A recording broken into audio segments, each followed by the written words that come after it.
Meitä junaan, eivätkä kaikki pyri samaan paikkaan. Yle-lukioon saapuva opiskelija voi rakentaa mieleisensä opintosuunnitelman monipuolisesta kurssitarjonnasta. Lukiolla on hyvät edellytykset musiikin harrastamiseen ja soittotaitojen kartuttamiseen.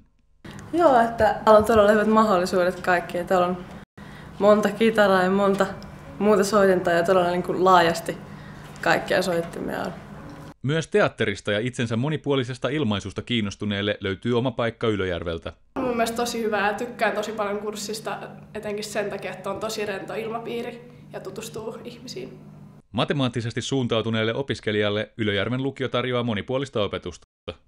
No, täällä on tietysti sitten se, että täällä käytetään aika paljon tietokoneita tuolla matematiikassa. Että on läppärit kaikilla, niin sitten saa opettaja näyttää sieltä edestä, että mitä tehdään. Ja sitten saadaan vähän erilaista siitä matematiikan opiskelusta välillä.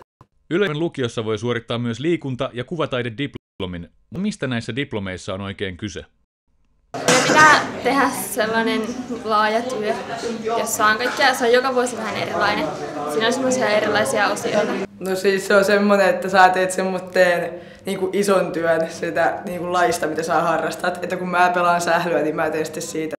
Mahdollisuudet vaihto-opiskeluun ja vieraisiin kulttuureihin tutustumiseen ovat erittäin hyvät erilaisten kansainvälisten projektien ansiosta. No mä olin Saksassa puoli vuotta ja mä olin Amerikassa 10 kuukautta. Missä päin te olette näitä kyseisiä suurvaltoja? No mä olin siellä Kölnin lähellä aika lailla, että semmoisessa vähän pienemmässä kaupungissa. Ja mä olin Michiganissa siellä ihan pohjoisessa.